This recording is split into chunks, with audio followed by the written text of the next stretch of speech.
Assalamualaikum warahmatullahi wabarakatuh. Selamat pagi, salam sejahtera untuk kita semua. Perkenalkan, nama saya Renaldi Bagastiar. Saya berasal dari Universitas Bangka Belitung, jurusan Hukum. NIM saya 40 120 11 071. Di sini saya akan membacakan narasi saya tentang sejarah KUHP yang ada di Indonesia. Di sini saya mencakup narasi saya dari buku yang diterbitkan oleh Bapak Faisal, yaitu dosen saya sendiri. Oke, sebelumnya saya akan menjelaskan hukum pidana secara filosofi. Hukum pidana ini secara filosofi diibaratkan dia semacam mata pisau yang bermata dua.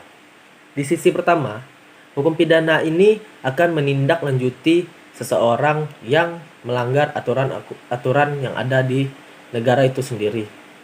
Dan di sisi lain, hukum pidana ini sesekali bisa merampas hak-hak tertentu si pelanggar. Jadi, bisa dikatakan hukum pidana ialah hukum yang kejam. Negara kita, yakni negara Indonesia, merupakan negara yang membutuhkan peraturan ini. Peraturan ini akan terus berjalan selama peraturan ini tidak bertentangan dengan Undang-Undang Dasar 1945.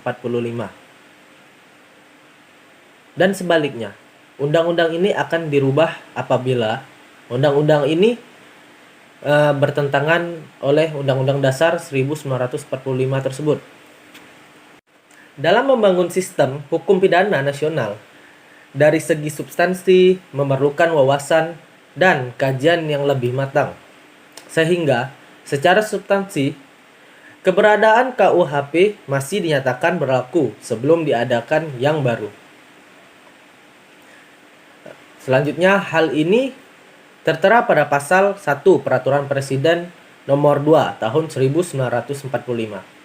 Pasal pertama yang berbunyi yakni perdata masih tetap berlaku asal saja tidak bertentangan dengan Undang-Undang Dasar tersebut. Selanjutnya di pasal kedua. Pasal kedua ini hampir sama dengan pasal pertama. Pasal kedua ini terbentuk berawal dari ada KUH Perdata yang peralihan, yaitu dari Undang-Undang 1945. Dan disitulah pasal kedua ini dibentuk. Lalu selanjutnya pasal 2 ini berbunyi bahwa peraturan hukum pidana akan tetap berlaku sampai kapanpun apabila tidak bertentangan dengan Undang-Undang Dasar 1945.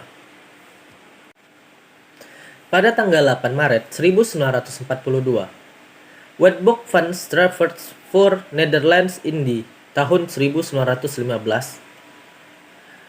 menyampaikan peraturan yang segala sesuatunya dipegang penuh oleh rakyat Jepang.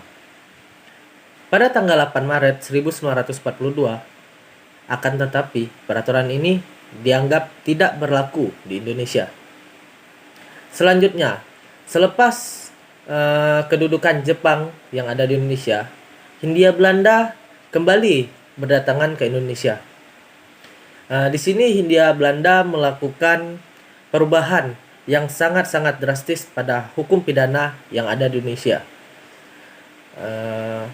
Di sekutu Jepang dan Hindia membuat persetujuan di hukum pidana tersebut yang membuat banyaknya pertentangan yang terjadi di antara dua belah pihak tersebut, yang membuat terjadinya persekutuan di antara dua pihak tersebut.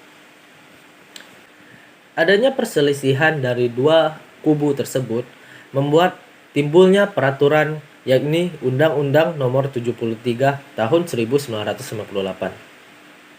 Undang-undang tersebut ditimbulkan karena adanya pertentangan dari Hindia dan Jepang tersebut. Undang-undang ini berbunyi bahwa segala peraturan hukum pidana dinyatakan untuk warga Indonesia sesudah 8 Maret 1942 setelah perubahan yang diadakan oleh Belanda. Oke, sampai di sini. Terima kasih, salam sejahtera untuk kita semua. Di sini kita dapat menyimpulkan bahwa sesungguhnya negara Indonesia sangat membutuhkan yaitu peraturan KUH Perdata. Selebihnya, peraturan KUH Perdata ini tidak akan terlepas dari peraturan Perundang-undangan 1945. Demikianlah yang dapat saya sampaikan dan saya simpulkan. Lebih dan kurangnya saya mohon maaf. Wassalamualaikum warahmatullahi wabarakatuh. Terima kasih.